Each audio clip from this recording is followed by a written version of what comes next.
오늘 이렇게 토요 새벽기도에 나오신 여러분들 위해 하나님의 크신 은혜와 복이 임하시기를 주님의 이름으로 축원합니다. 오늘 이렇게 또 어제부터 이렇게 젖은 장마가 와갖고 이렇게 비가 오고 그래서 여러분 많이 사실 좀 힘드셨을 것입니다. 힘드신 중에도 이렇게 주의 전에 나와서 함께 우리가 말씀을 나누는 여러분들 위해 하나님의 크신 은혜가 분명히 임하여 주실 줄로 믿습니다. 우리 옆에 분에게 잘 오셨습니다, 축복합니다, 사랑합니다 한번 인사하겠습니다. 잘 오셨습니다 여러분, 축복합니다, 사랑합니다. 네, 오늘 우리가 함께 나눌 말씀은 세례에 대한 내용입니다. 세례에 대한 말씀. 여러분, 세례를 어떻게 이해할 것인가? 그 세례를 잘 이해하기 위해서는 출애굽의 역사와 연결해서 생각해야 그 의미를 잘 깨닫게 될 것입니다. 그래서 여러분, 오늘 말씀 이제 하나씩 우리 살펴보겠습니다. 그래서 오늘 제목이 세례하고 출애굽을 연결시키는 그런 제목으로 우리가 함께 말씀을 나누려고 합니다. 여러분, 첫 번째로 기억하라. 여러분, 세례는 굉장히 감격적인 사건이죠. 여러분, 세례는 우리가 예수 그리스도를 믿음으로 이제 하나님의 자녀가 된 징표로서 우리가 세례를 받는데 굉장히 감격적인 사건인데, 우리는 구약의 이스라엘 백성이 과거 사건들을 어떻게 기억했는가를 알게 될 때 이 세례라는 말의 의미를 더 잘 이해할 수 있게 될 것입니다. 그래서 오늘 읽은 이 로마서 이 6장에 있는 이 말씀을 더 잘 이해하기 위해서는 이스라엘 백성들은 과연 구약의 역사를 어떻게 이해했을까? 그 구약의 역사를 보는 시각이 어떠 있는가를 우리가 먼저 살펴보려고 합니다. 단순히 그들은 기억하는데, 역사를 기억하는데 단순히 과거로만 볼 것인가 아니면 현재로 볼 것인가, 이제 질문이 있습니다. 우리 그러잖아요. 우리나라 역사로 말하면은 고조선이라든지 고구려라든지 신라, 백제, 고려, 이런 나라에 대해서 사실 우리는 과거의 역사로만 보잖아요. 우리의 역사관하고 유대인들이 생각하는 역사관이 좀 다릅니다. 우리는 그냥 과거에 있었던 일, 조선시대, 조선시대 2조 500년, 우리 여기도 이시성을 가지신 분들이 많이 계시고 아마 왕족도 계실 텐데, 그까지 왕족 그거 무슨 나하고 무슨 상관이야? 과거에 있었던 일이지. 우리는 그렇게 역사를 과거의 사건으로만 딱 그렇게 봅니다. 근데 유대인들은 좀 달라요. 유대인들이 보는 그 역사는 조금 다릅니다. 단순히 과거로만 볼 것인가 아니면 현재로 볼 것인가, 그것도 아니면 둘 다, 즉 과거와 현재로 볼 것인가로 이렇게 구분할 수 있을 것입니다. 과거로 보는 시각으로 말하면 조금 전 말씀드린 것처럼 우리 고구려, 백제, 신라 그냥 우리 옛날에 있었던 그냥 사건, 그렇게만 우리가 보지요. 청교도가 1620년 메이플라워 타고 미국으로 건너갔더라, 그 정도로 생각합니다. 우리는 혹시 여러분 그 선상에 있는가요? 아니면 그냥 단순히 과거에 있었던 사건에 불과한 것으로 여기는지, 아니면 내가 메이플라워를 타고서 내가 지금 바다를 건너간다, 이런 마음으로 여러분 역사를 보는지 한번 보자는 것입니다. 그러나 여러분, 경건한 유태인에게 얼마나 많은 백성이 출애굽 당시에 애굽에서 나왔어요? 라고 묻는다면 이렇게 대답한다는 거예요. 우리는 장정만 60만 이렇게 말하는데 그들은 이렇게 말한다는 거예요. 한 10억 명 정도 될 것 같다고 그렇게 말한대요. 왜냐하면 자기네 역사 속에서 그동안 낳고 태어나고 죽고 이런 사람들을 다 포함시켜갖고 현재의 자기들, 또 미래에 태어날 자기들의 후손들까지 다 계산을 해갖고 한 출애굽 역사는 한 10억 명 정도, 그 정도 사람들이 나온 역사입니다, 이렇게 말을 그들은 그렇게 생각한다는 것입니다. 여러분, 그 답변은 출애굽 시대 이후에 살았던 모든 유대인이 그 사건에 참여했다는 걸 말하는 거예요. 또한 하나님께서 이스라엘 백성과 언약을 체결하셨을 때 시내산에 있었다는 유대인의 평소 생각을 이렇게 반영하는 것으로 또 그렇게 보는 것입니다. 아무튼 이렇게 고대 역사를 나의 역사로 보는 시각으로 이렇게 시각을 살펴보자는 겁니다. 고대 역사, 고대에 그냥 있었던 사건이 아니라 그 사건이 나에게도 있었던 그런 사건이다 라고 볼 때, 여러분 17번의 그림을 한번 보시기 바랍니다. 신명기 26장 5절부터 9절의 말씀인데요. 그 신명기 6장 26장 한번 찾아보실래요? 신명기 26장 5절부터 9절의 말씀 우리 한번 찾아서 한번 같이 한번 읽어보겠습니다.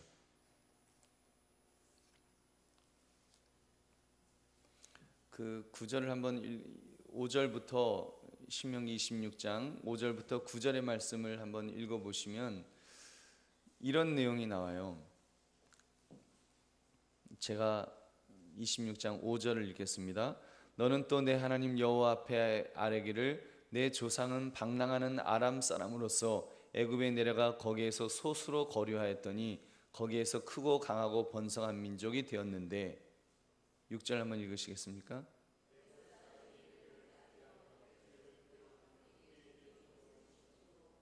우리가 우리 조상의 하나님 여호와께 부르짖었더니 여호와께서 우리 음성을 들으시고 우리의 고통과 신고와 압제를 보시고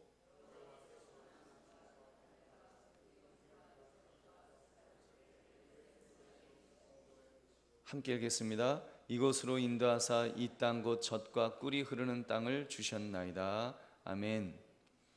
여러분 이 그림을 보시면 이 17번에 이 그림을 보시면은 이 가시면류관이 나오지요. 이 가시면류관 같이 생긴 이 가시면류관이 그 사방으로 이렇게 뻗어져 있습니다. 행동하시는 하나님을 나타내고 흘러넘치는 하나님을 나타내기도 하고 하나님의 행위를 나타내기도 하는데 하나님께서 이제 원을 나타내는 것은 이제 하나님의 완전성을 또 가리키기도 합니다. 이 완전하신 하나님께서 이제 역사하시는 거예요. 이스라엘 백성들의 역사하시는데 애굽의 압제에서 이 노란 것이 쇠사슬입니다.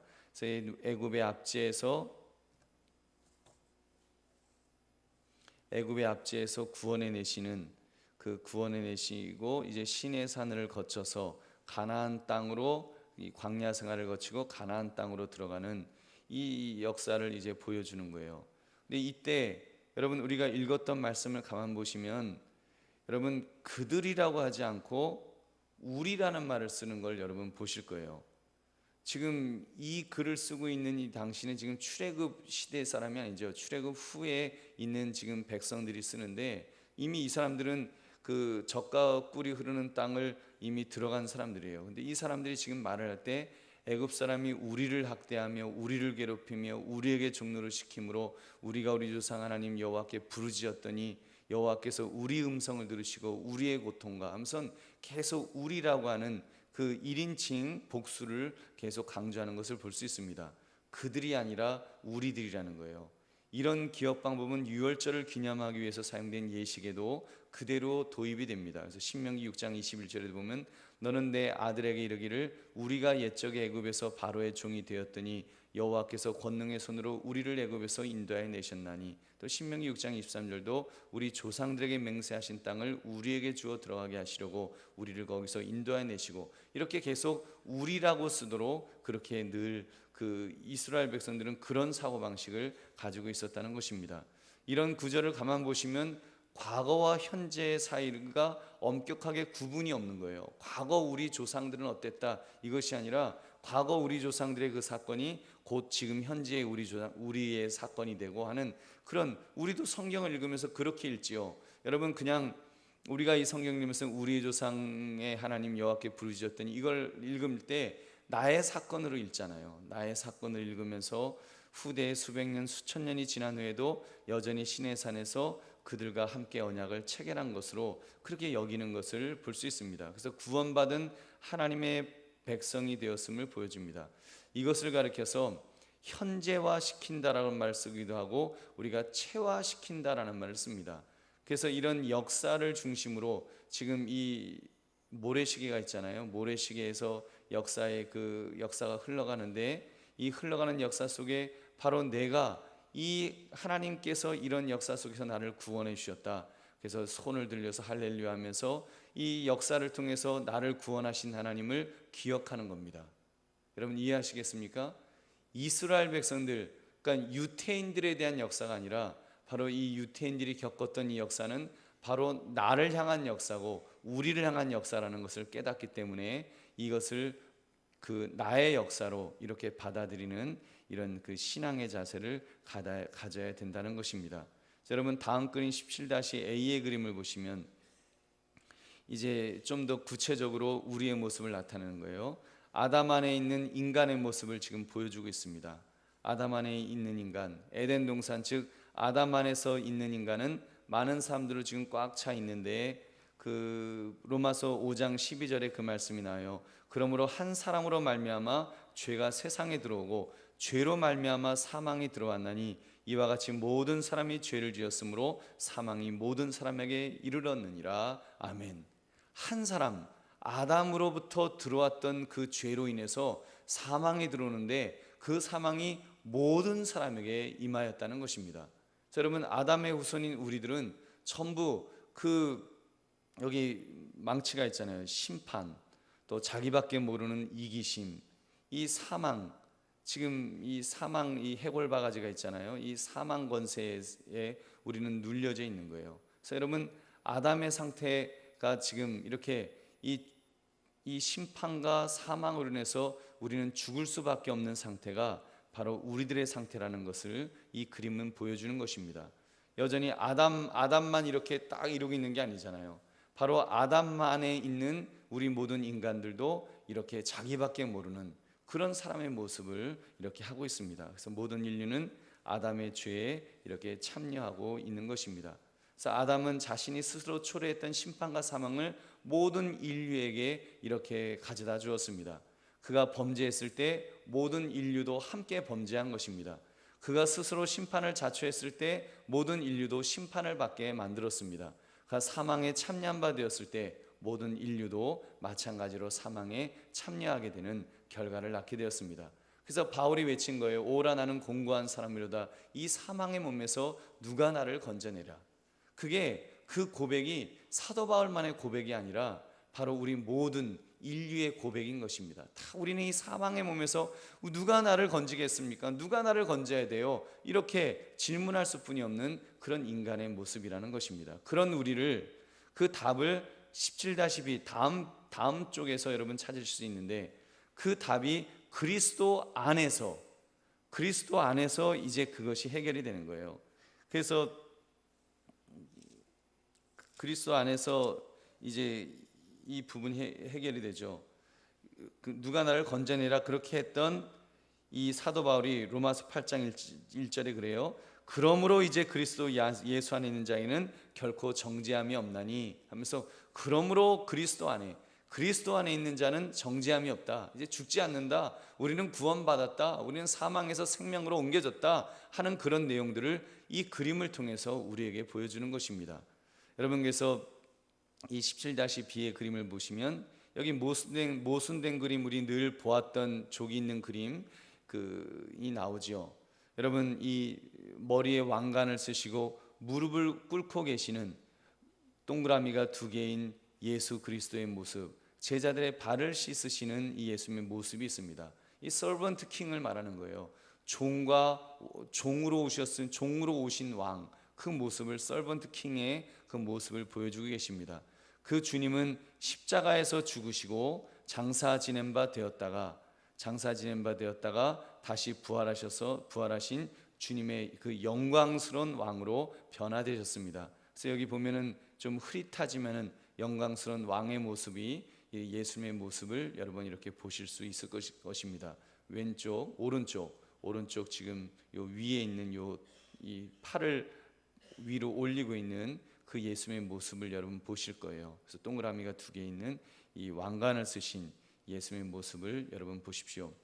이 역사적 사실, 여러분 이것은 역사적 사실이에요. 2000년 전에 예수님께서 이 땅에 오셔서 십자가에서 죽으시고 사흘 만에 부활하셔서 지금 이렇게 왕관을 쓰신 왕으로서 지금 계신 거예요. 이 역사적 사실에 대해서 여러분들은 관람자입니까? 그러니까 구경꾼입니까? 아니면은 참여자들입니까? 그 질문이에요. 그거는 뭐 그 당시에 2000년 전에 그냥 있었던 사건인가 보다 하는 사람은 아직 어떤 면에서는 그 체화된 신앙을 가지고 있는 것이 아닙니다. 지식적으로 구원의 사실에 대해서, 구원의 진리에 대해서는 알고 있는지는 모르지만 아직 나의 예수님, 나의 구원자, 나의 메시아로 아직 믿고 있지 못하다고도 할 수 있습니다. 여러분께서 관망하는 자들이 아니고 우리는 참여하는 자들인 것입니다. 오늘 읽은 본문 로마서 6장 3절 4절의 말씀이 바로 그 내용이에요. 우리 다시 한번 로마서 6장 3절 4절 말씀 다시 한번 같이 읽어보겠습니다. 시작. 무릇 그리스도 예수와 합하여 세례를 받은 우리는 그의 죽으심과 합하여 세례를 받은 줄을 알지 못하느냐. 그러므로 우리가 그의 죽으심과 합하여 세례를 받음으로 그와 함께 장사되었나니 이는 아버지의 영광으로 말미암아 그리스도를 죽은 자 가운데서 살리심과 같이 우리로 또한 새 생명 가운데서 행하게 하려 함이라. 아멘. 계속 나오잖아요. 계속 나오는 말씀이 그의 죽으심과 합하여 세례를 받음으로 그와 함께 장사되었다. 예수님이 2000년 전에 장사된 것으로 끝나는 것이 아니라 우리가 바로 장사되는 거예요. 우리 죄와 사망 속에 있었던 우리 옛사람이 장사되는 거예요. 그 예수님이 부활하신 것처럼 우리도 다시 부활하는 것입니다. 그 부활이 바로 우리 새 생명을 입은 우리의 모습을 나타내는 것입니다. 그래서 여러분 그걸 계속해서 성경은 강조하는 것입니다. 또 로마서 6장 5절을 보면 만일 우리가 그의 죽으심과 같은 모양으로 연합한 자가 되었으면 또한 그의 부활과 같은 모양으로 연합한 자가 되리라. 그래서 우리가 죽으심도 주님과 같은 모양으로 우리가 연합했으면 우리 예수님 부활하신 것처럼 우리도 부활해도 우리가 같은 자로 그렇게 부활할 거다 지금 말씀하는 겁니다. 로마서 6장 8절에도 보면 만일 우리가 그리스도와 함께 죽었으면 또한 그와 함께 살 줄을 믿노니 하면서 주님과 함께 우리가 살아날 것을 말씀하는 것입니다. 여러분 우리가 세례를 받았을 때 그 하나님은 우리로 하여금 그리스도께서 고난을 당하시고 성취하신 모든 것에 우리를 참여시켜 주시는 겁니다. 그래서 우리는 육적인 출생으로 말미암아 아담 안에 참여하게 되었지만 우리 그랬잖아요. 아까 조금 전 그림에서 여러분 보여드렸습니다. 온 인류가 아담으로 인해서 우리 모두 죽을 수밖에 없는 이런 비참한 존재가 되었다는 것을 그 말씀을 드렸습니다. 이와 마찬가지로 두 번째 출생으로 말미암아 세례 시에 우리가 두 번째 출생으로 말미암아 그리스도 안에서 우리가 참여한 자가 되는 거예요. 그래서 여러분 이제는 이 그리스도 안에서 두 번째 아담이신 예수 그리스도 안에서 우리 성령의 이 성령을 통해서 이 물 있잖아요. 세례를 통해서 성령이 함께 하실 때 우리는 완전히 이제 변화되는 거예요. 그래서 변화되어서 이제는 하나님을 찬양할 수 있는 그 예수님 찬양하는 예수님의 모습을 통해서 이제 우리도 변화되어 예수님의 이 모습에 우리가 동참할 수 있는 그런 은혜가 우리에게 있다는 것입니다.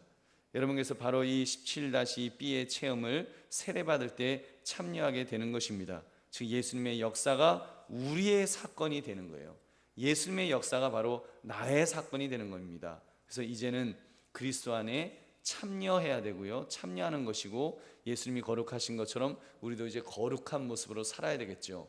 그리고 마땅히 되어야 할 자가 그 자가 되라 하는 것처럼 우리는 이제 그 세례받은 그 하나님의 백성들은 정말 주님 닮아가는 그런 모습으로 마땅히 되어야 할 자로 그렇게 변화되는 모습을 가져야 되는 것입니다. 다음 페이지 17-C는 우리가 세례를 받을 때 출애굽의 체험을 한다는 것을 이렇게 그림으로 보여주는 것입니다.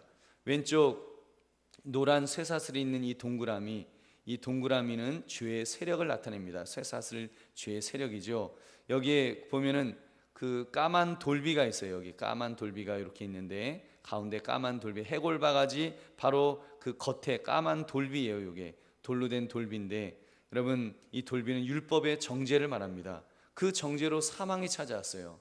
그 율법을 통해서 너 이런 죄를 지었지 너는 죽어 하는 그 사망이 찾아와서 이 해골 바가지가 그 사망을 상징하는 것입니다. 그런 우리를 예수님께서 오심으로 구원해 주셨습니다. 홍해를 건넌 사건을 지금 세례 사건과 일치시켰다는 말씀을 드렸었습니다. 전에도 계속 말씀드렸죠. 홍해 사건, 홍해를 걷는 것처럼 우리는 물세례를 통해서 이제 그 세례를 받는데 세례를 받을 때 출애굽 체험을 성취케 하셨다는 것입니다. 그래서 세례의 물들을 통해서 역사하시는 성령은 우리를 죄와 사망 그리고 사탄의 멍에서부터 인도해 죄와 그 사탄의 멍에로 인도해 내셔서 그리스도와 이제 교제를 맺도록 하시는데 그리고 신의 산 그림에서 이제 예수님 여기 시내산 그림이거든요. 있던 시내산 그림이 있던 그림 그 위치죠. 여기 이제 예수 그리스도를 통해서 예수님과 함께 교제하는 그런 모습이 있습니다. 그래서 전에 여러분 전 시간에 한번 말씀드렸던 거 기억나세요? 예수님의 산상수훈하고 그 모세의 십계명하고 이렇게 좀 연결을 시켜서 말씀을 드렸던 거를 잠깐 제가 드린 적이 있었습니다. 여러분 아무튼 예수님과 이렇게 연결이 되어서 우리 예수님과 이제 광야 생활을 통해서 우리는 사망을 통과하면서 요단강을 건너지요. 요단강을 건너면 약속의 땅 가나안 천국에서 우리가 살아가는 이런 그 출애굽의 여정이 우리에게 있는 거예요. 이 여정이 바로 세례를 통해서 우리가 이렇게 체험케 된다는 것을 지금 17-C 그림을 통해서 여러분들에게 이렇게 보여드렸습니다. 여러분 그렇다면 이 구원 사건에 대해서 우리가 어떻게 이런 구원 사건이 있는데 이것을 어떻게 영접할 것인가? 여러분 영접해야 되는데 영접하는 방법이 두 가지라는 거예요. 구원의 사건, 이런 하나님의 복음의 말씀을 들었을 때 그것을 받아들이는데 두 가지 방법이 있다는 거예요. 하나는 나도 그렇게 되었으면 좋겠다. 희망사항으로 희망사항으로 가질 수가 있고, 또 하나는 난 확실히 그거 알고 있다. 그거는 사실이야. 그건 내가 알고 있는 사실이야 하면서 나의 것으로 받아들이는 것이 이 두 가지 방법이 있는데, 여기 왼쪽에 있는 이 까만 여자분은 지금 그렇게 되었으면 좋겠다라고 생각하는 사람이고, 이 오른쪽에 있는 요 정면의 얼굴이 보이는 요 까만 여인은 지금 나 그거 알고 있어 하면서 환한 얼굴로 지금 미소를 띄우고 있는 이 모습을 여러분 보실 수 있을 것입니다. 먼저 이쪽 왼쪽에 있는 이 여인, 그렇게 되었으면 한다 하는 이런 사람의 모습을 한번 보십시오. 본성적으로 사람들은 하나님의 은혜를 체험하려고 합니다. 하나님께 받아들여지기 위해서 어떤 일을 해야만 한다고 생각합니다. 그래서 하나님께서 구원을 90% 정도 이루어 놓으셨다고 생각해요. 90% 정도는 하나님이 구원을 이루어 놓으셨고, 그러나 인간 편에서도 한 10% 정도는 뭔가 일을 행해야 되지 않겠느냐, 그래야지 구원을 받을 수가 있지, 그런 생각을 가지고 있다는 거예요. 아마 교회 다니는 분들도 그런 분들이 꽤 있을 거예요. 그 이단들은 100% 그렇게 생각합니다. 이단들도 구원을 이야기해요. 이단들도 복음을 이야기합니다. 하나님의 은혜를 이야기해요. 근데 그들이 말하는 은혜는 90%짜리 은혜예요. 그 나머지 10% 인간의 노력이 없으면 구원 못 받는다는 거예요. 그래서 여호와 증인 같은 경우는 아예 전도하는 것을 구원하기 위한 인간의 행위 조건에 집어넣었어요. 그래서 당신들 이렇게 나가서 전도하지 않으면 14만 4천 명에 못 들어간다. 그러니까 그 사람들은 구원받기 위해서 전도하러 다니는 거예요. 이단들은요, 대부분 모든 이단들이 다 행위 구원입니다. 천주교도 행위 구원이고요. 하여튼 우리 이 기독교를 제외한 거의 모든 종교들이 다 행위 구원이에요. 행위를 통해서 구원을 얻는다. 물론 하나님의 은혜도 이야기해요. 90%까지 이야기할 수도 있어요. 그러나 나머지 10%는 인간이 해야 된다라고 생각하는 것입니다. 지금 요 그림이 그 그림이에요. 우리가 이렇게 세례를 받고 성령을 받고 하더라도 이게 지금 여기 보시면 가운데 노란색의 요 돌비가 하나님의 십계명이잖아요. 이 계명을 지켜야지 구원을 받는데 이게 정말 구원을 받을 수 있을까? 과연 하나님한테 그 합격 점수를 받을 수 있을까? 그런 생각들을 가진다는 거예요. 여러분들은 어떻습니까? 아마 여러분들 중에도 그런 분들이 있으실 거예요. 지금처럼 이렇게 토요 새벽 기도에 나오시던 지금 이런 상황에서는 여러분 지금 죽어도 천국 가실 수 있습니까? 그러면 아멘 할렐루야 저 갈 수 있어요 막 그래요. 근데 한 달 정도 교회를 못 나오셨어요. 직장 때문에 일 때문에 막 한 달 동안 못 나온 거예요. 그래서 마음속에 막 찔리는 마음이 있어요.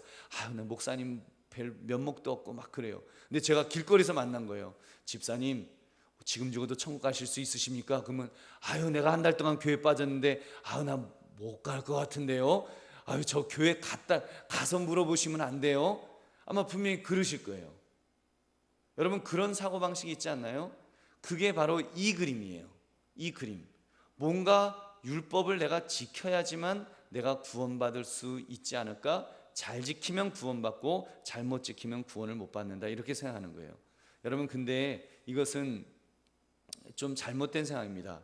이게 이렇게 되는 거예요. 나는 세례를 받았고 그 외의 모든 일을 수행했어요. 나름대로 율법을 지켰어요. 그렇지만 하나님께서 나를 받아들이시기에 합당한 만큼 내가 충분히 선한 일을 행했다고 어떻게 알 수 있을까요? 구원이 희망사항이긴 하지만 확신이 없는 거예요. 그래서 어떤 날은, 기분 좋은 날은 구원받은 것 같고, 어떤 날은 좀 찜찜한 날은, 오늘 성질 확 뿌리고 그런 날은 구원 못, 부부싸움한 날은 이제 구원 못 받은 것 같은 그런 생각을 가질 수가 있습니다. 근데 여러분, 오른쪽에 있는 여인을 보십시오. 이 오른쪽에 있는 여인을 보시면 얼굴에 기쁨이 있고 확신의 참모습이죠.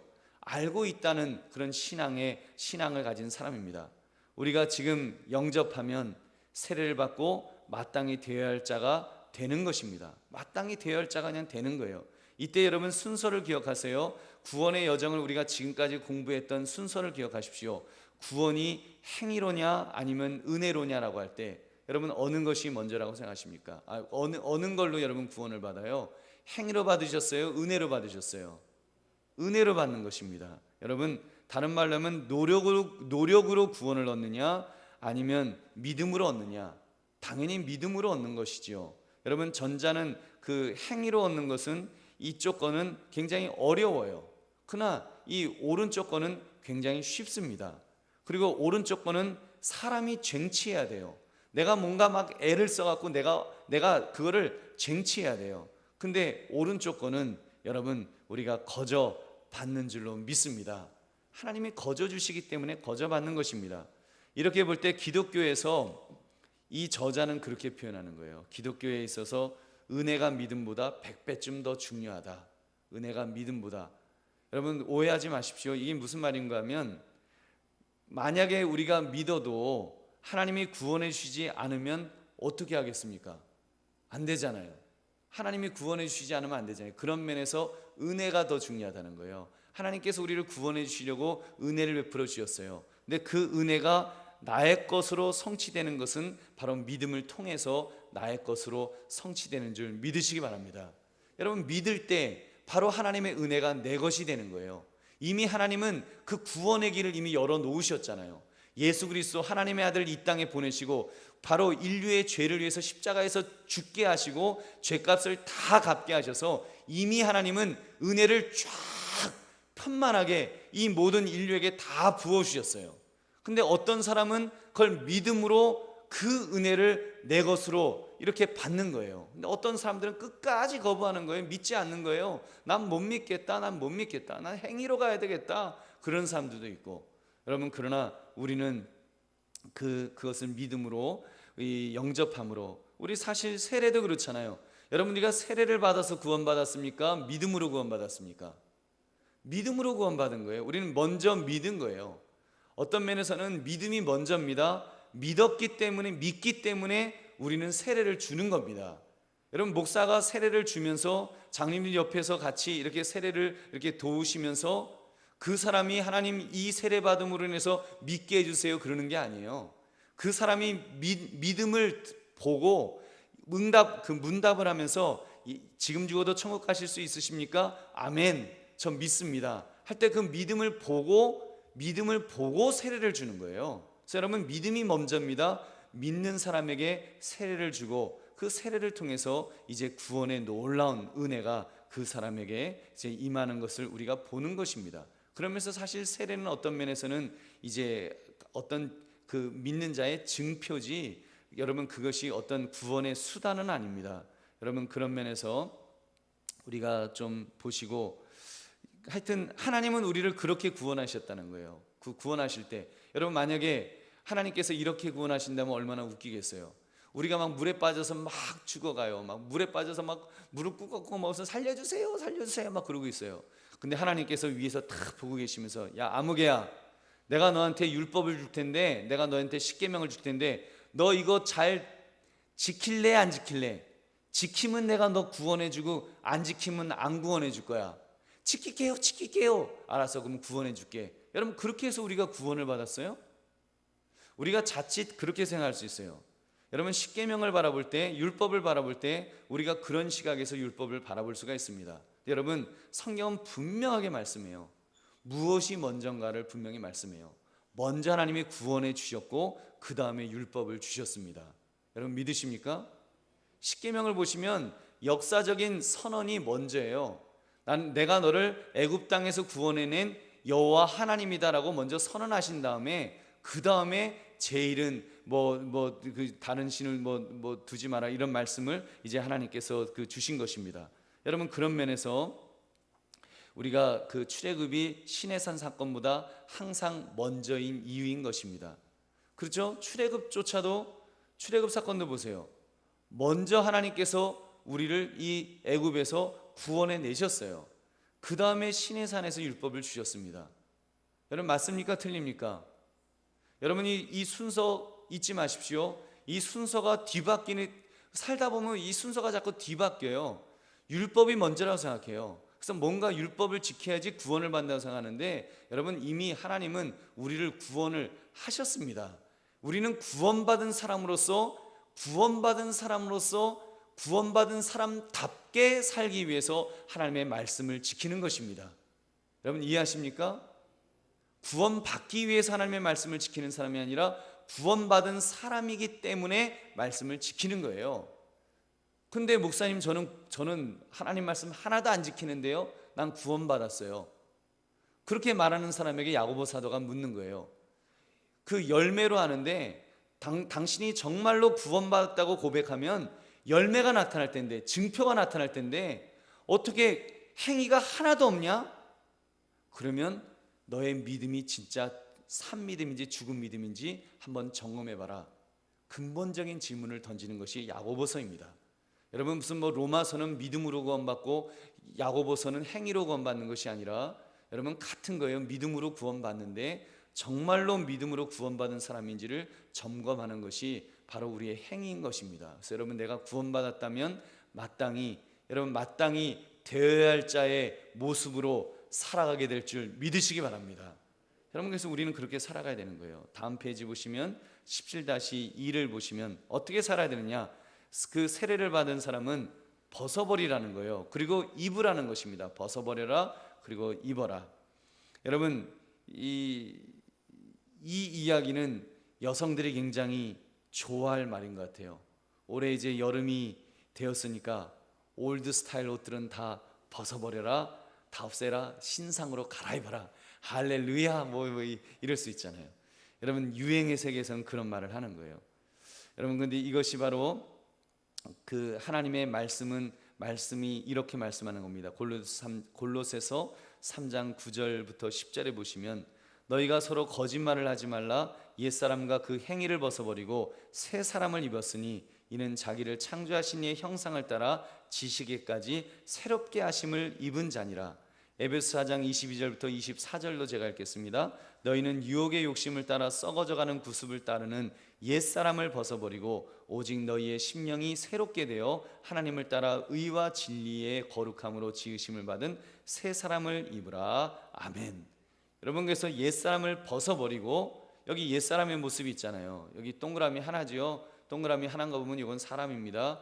근데 이렇게 딱 하고 자기밖에 모르는, 원래는 위로는 하나님을 사랑하고 그 아래로는 그 이웃을 사랑해야 되는데 자기밖에 모르는 사람, 바로 옛사람 아담의 모습, 이 너덜너덜하잖아요. 옛사람의 모습을 벗어버리고 이제는 새 사람의 옷을 입어라. 그래서 여기는 동그라미가 두 개인 거 보면 예수님이에요. 예수님께서 서번트 킹으로 섬기는 왕으로 오셨는데 이렇게 이 모습처럼 우리는 위로는 하나님을 사랑하고 아래로는 그 이웃을 사랑하는 이런 새 사람의 옷을 입으라는 것입니다.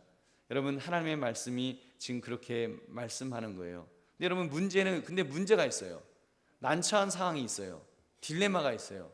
그게 뭔가 하면 옛 옷을 벗고 싶지 않아 한다는 게 문제예요. 모르겠습니다. 여성분들은 새 옷 입으라 그러면 룰루랄라 그래서 너무너무 좋아하는지 모르지만 남자애들 보면은 옷 안 갈아입으려고 하는 애들 한둘이 아니에요. 그죠? 옷 갈아입어라, 새 옷이다 그러면 엄마 창피해서 못 입어요. 그리고 다 떨어진 옷, 막 더러운 옷 그거 입고 막 돌아다니는 애들이 여러분 얼마나 많아요. 요즘 애들은 조금 요즘은 좀 안 그런 것 같은데 우리 어렸을 때 그랬잖아요. 여러분 여기 우리 뭐 장님들도 계시고 그런데 어렸을 때 엄마가 새 옷 주시면 뭐 좋아했어요? 엄마 나 창피해, 나 이거 어떻게 입어요? 더 그 낡은 옷이 편한 거예요. 그래서 그런 옷 입고 싶어 하는데, 여러분 우리의 삶도, 신앙적인 삶도 그런 경우가 많더라는 것입니다. 여러분 거지 왕자의 이야기처럼 거지에게 왕자의 옷을 입혀주고 나니까 이게 왕자 된 거는 되게 좋은데 막상 왕자처럼 살라니까 이게 불편한 거예요. 왕자는요 힘들면 아무데나 덜버덕 주저앉아갖고 들어 누워도 돼요. 근데 왕자는 이게 뭐 다리 아픈데도 앉으려 그러면 전하 다른 사람들을 보시옵소서 그러면 알았어 또 서야 돼요. 배가 너무너무 고파서 그냥 통닭을 갖다가 그냥 양손으로 잡고 그냥 막 뜯어먹고 싶은데 전하 뭐 채통을 지키시옵소서 그러면 갑자기 또 그 포크 갖고서 되지도 않는 거 그거 막 이러면서 해야 되는 거야. 속으로 막 그런 거야. 다 때려치고 싶다 그런 마음이 드는 거예요. 불편한 겁니다. 여러분 그런 옛된 모습, 여러분 심지어 마음대로 욕하고 했던 그때를 오히려 그리워하는 모습이 여러분 우리에게 있습니다. 처음부터 쉬운 일은 아닙니다. 근데 자꾸 훈련하는 것입니다. 위로는 하나님을 사랑하고 아래로는 이웃을 사랑하신 예수님을 입는 것입니다. 그래서 여러분 갈등이 있어요. 그 갈등이 있는 이유는 내가 새 사람을 입었기 때문에 옛 사람과의 갈등이라는 걸 생각하셔서 난 소망이 없나 보다, 왜 갈등이 있냐, 여러분 고민하지 마시기 바랍니다. 따라하시기 바랍니다. 갈등이 있는 것이 소망이 있다. 여러분 소망 없는 사람은 갈등이 없습니다. 여러분 세상 사람들, 은혜 받지 않은 사람들은요 죄 지어도 갈등이 없어요. 왜 갈등이 없어요? 새 사람이 없기 때문에 갈등이 없는 거예요. 룰랄라 하는 거예요. 그러나 여러분 예수 믿는 사람들은 조금만 죄를 지어도 마음이 괴로운 거예요. 내 차라리 예수 믿기 전에 더 마음이 편하다, 그런 분들이 있어요. 여러분 갈등이 있는 것이 소망이 있는 줄 믿으시기 바랍니다. 여러분 그래서 이제 우리는 누구를 닮아가야 되느냐? 그리스도를 닮아가야 됩니다. 우리 17-F를 보십시오. 그리스도를 닮아가야 돼요. 우리는 마치 그 학교 다니는 학생처럼 이런 모습이 되도록 자꾸 닮은, 이거 예수님 모습이잖아요. 여기 동그라미 2개 있고 서번트 킹의 모습, 섬기는 왕의 모습인데 이 모습을 이렇게 그려주신 거예요. 그래서 요대로 살아라 라고 말씀하신 거예요. 그래서 우리는 연필을 가지고 그 예수님을 그리는 거예요. 여러분 이 예수님 그림 제대로 그렸어요? 못 그렸어요? 잘 못 그렸죠. 물론 그래도 조금 저보다는 실력이 좀 좋은 것 같은데 이게 그리다 보면 조금 삐뚤빼뚤한 거예요. 원래 동그라미가 똑같이 동그래야 되는데 막 삐뚤빼뚤 하잖아요 지금. 그리고 까만 선도 제대로 못 칠하고 막 이런 식으로 잘 못 그리는 거예요. 근데 여러분 우리는 이렇게 계속 그리는 것입니다. 그래서 여러분 그리스도의 학교에서는 졸업이 없다. 졸업이 없다. 죽는 그날까지 그려야 되는 줄 믿으시기 바랍니다. 죽는 그날까지 열심히 그리는 것입니다. 그러면서 계속 닮아가는 것입니다. 처음부터 잘 쓰는 사람이 어디 있겠습니까? 자꾸 훈련받아야 되는 것입니다. 여러분 하늘나라 가면 얼마나 잘 닮았느냐, 이것을 아마 더 가치 있게 여기실 것입니다. 그래서 여러분 우리 우스갯소리로 그런 얘기하죠. 우리 삶의 가치가 예수님을 닮아가는 것이 이게 삶의 가치인 거예요. 그래서 그런 얘기하는 거예요. 여러분 뭐 세상에서 뭐 보면은 뭐 목사님들을 예를 든다면 큰 교회에서 정말 왕같이 목회하시는 분들도 있어요. 완전히 뭐 대통령보다도 뭐 임금님보다도 더 대접받고 그렇게 군림하고 하는 그런 목사님들도 있는데 모르겠어요. 천국에서 어쩌면 못 만날지도 몰라요.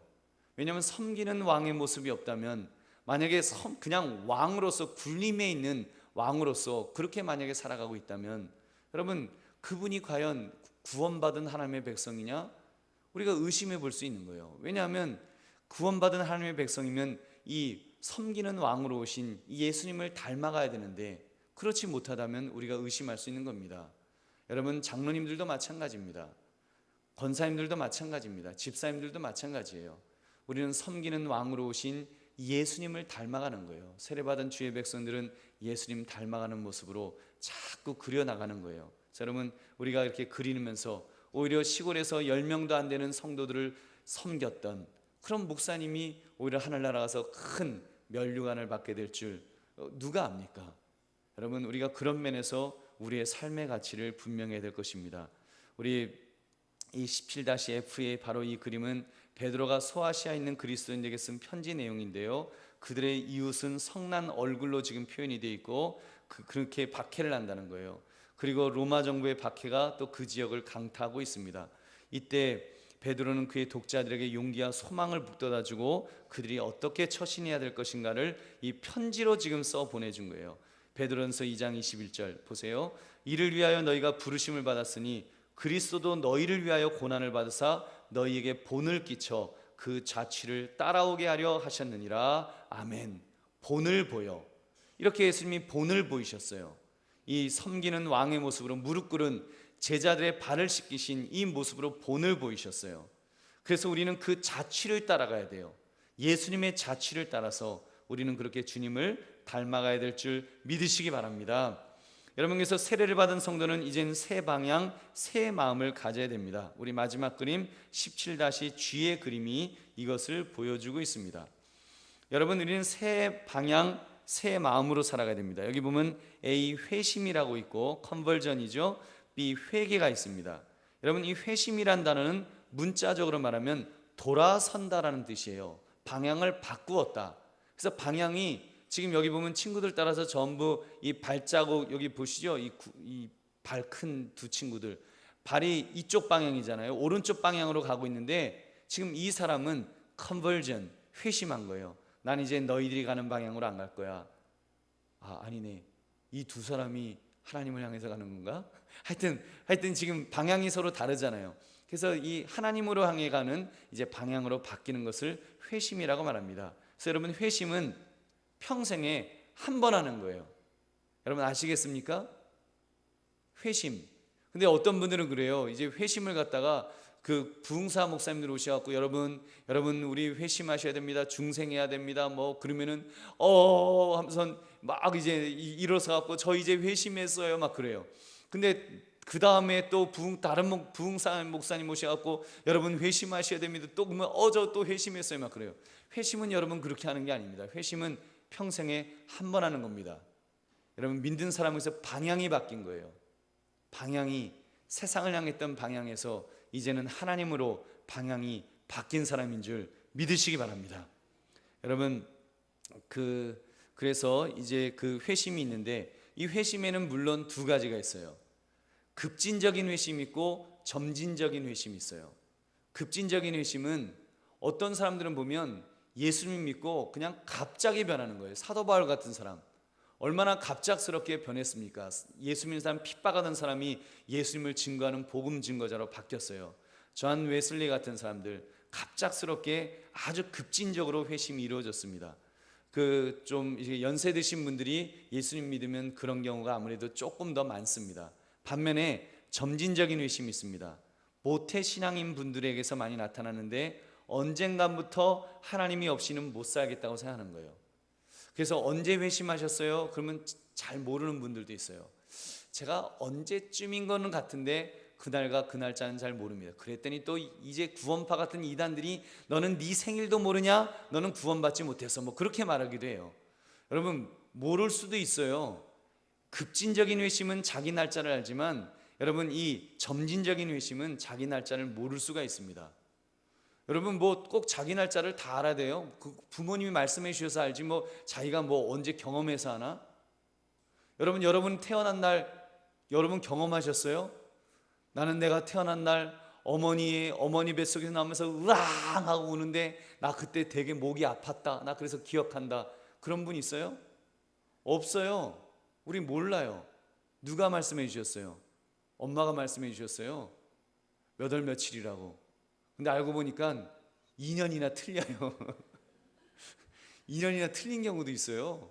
그래도 그날이 자기 생일인 줄 알고 사는 거예요.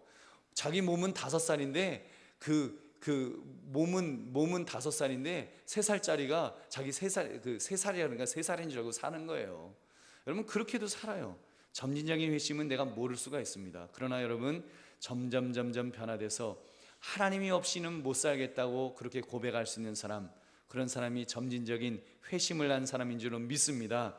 여러분 그 그림 B를 여기서 B를 보시면 회개가 나옵니다. 회개라는 말은 마음이 변화되고 사고방식이 변형되는 것을 의미합니다. 회개하는 사람은 그 생활에서의 그 사고방식과 목표들이 급진적으로 변하게 되는 거예요. 그래서 옛 생각들은 마음에서 완전히 떠나가고 이제는 새로운 일들로 채워지는 겁니다. 이 옛 생각들, 자기밖에 모르는 이 동그라미가 이렇게 여기 보시면 밑에 노란 그림 보시면 동그라미가 이렇게 있잖아요. 이 자기밖에 모르는, 나밖에 모르는 요 생각들은 다 밖으로 빠져나가고 이제는 하나님의 생각으로 채우는 거예요. 이것이 회개입니다. 여러분 그 나의 옛된 모습은 다 나가고 이제 새 사람으로 갈아입는 이것을 회개라고 하는 거예요. 그래서 이거는요 계속돼야 돼요. 한 번 채워지고 끝나는 것 아닙니다. 아 목사님 저 성경 한 번 읽었어요. 한 번 읽은 것 갖고 안 되는 거예요. 또 읽으셔야 돼요. 또 읽으시고 또 읽으시면서 계속 하나님의 말씀이 내 머릿속에 들어갈 때 여러분 그때 회개의 역사가 나타나는 거예요. 회개라는 게 꼭 여러분 눈물 콧물 흘리면서 하는 것도 물론 그 회개가 제일 중요하죠. 근데 여러분 그 회개라는 것이 나의 옛된 생각이 빠져나가고 하나님의 생각이 채워지는 것도 여러분 우리 의식의 회개입니다. 의식의 회개예요. 그래서 심지어 어느 이단은 그 인터넷에 막 나오는 그 이단은 아주 고약한 말을 하더라고요. 아니 뭐 여러분 제가 설교하면 여러분 귀신이 떠나가는 거를 여러분 경험해 보셨죠? 그랬더니 교인들이 아멘해요. 그래서 그건 뭔 소린가 했더니 이런 얘기예요. 기존 교회 목사님들이 가르쳤던 생각이 다 빠져나가고 자기가 가르쳐준 생각이 들어가는 게 귀신이 나가는 거예요. 또 그런 고약하게 그렇게 또 해석하는 인간도 있대. 그 자기 멋대로 해석하는 거거든요. 그러니까 기존 교회 저 같은 차은일 목사 같은 사람이 가르쳐 드린 거는 이거는 마귀의 생각이고 자기가 가르쳐 준 거는 다 이게 제대로 된 거예요. 그래서 그 목사님들이 가르쳐 준 생각이 빠져나가고 자기가 가르쳐 준 생각이 들어가는 것이 귀신이 나가는 거다. 이렇게 가르치는데 또 교인들은 아멘 하되 야, 여러분 제대로 분별하시기를 주의 이름으로 축원합니다. 여러분 그거 어리석은 거예요. 근데 그 사람들한테 넘어가는 이유는 눈에 광기가 있어서 그래요. 눈에서 불이 나오거든요. 저는 우리 아버님이 원망스럽습니다. 저도 눈이 좀 부리부리 했으면은 이 빛이 나왔을 텐데 이 눈이 꺼벙하게 생겨가지고 이 제 딴에는 힘을 준다고 줬는데도 졸리세요 그래요. 여러분 하나님께서 또 붙들으실 줄은 믿습니다. 여러분 아무튼 여러분 그래서 이 옛 생각은 벗어버리고 이제 새로운 일들로 채워지는 것, 하나님의 생각으로 채워지는 것이 회개라고 우리가 생각할 수 있습니다. 말씀을 맺습니다. 세례는 유대인들이 출애굽 사건을 과거의 역사적 사실이며 동시에 자기에게 일어난 사건으로 체화했던 것처럼 여러분 예수님의 사건을 나를 위한 사건으로 체화하는 것이 중요합니다. 나를 위한 사건. 여러분 그냥 그런 일이 있었대가 아니라 나를 위한 사건으로 여러분 우리가 체감해야 돼요. 그래서 이제는 옛사람을 벗고 새 사람으로 갈아입는 것입니다. 그래서 주님 닮아가는 거예요. 회심하는 자로서 이제는 방향이 바뀌고 이제는 늘 회개하면서 그렇게 주님으로 채우는 것입니다. 내 생각을 주님으로 채우고 내 또 생각을 주님으로 채워서 자꾸 바뀌는 거예요. 저는 그거를 굉장히 많이 체험합니다. 그래서 저의 옛된 생각들, 저는 그런 세상적인 생각이 많았거든요. 그래서 그게 하루아침에 없어지지 않아요. 정말 조금씩 빠져나가고 하나님의 것으로 채워지는데 그게 느껴져요. 그 처음에 은혜 받았을 때는 정말 많이 느껴졌어요. 여러분 그런 것들 우리가 느끼면서 체험하면서 우리 점점 주님 닮아가시는 그런 저와 여러분 되셔서 우리 천국 갈 때쯤 되면 이 주님을 향한 이 스케치 그림을 여러분 진하게 그릴 수 있는 저와 여러분 되시기를 주님의 이름으로 축원합니다. 우리 기도하겠습니다.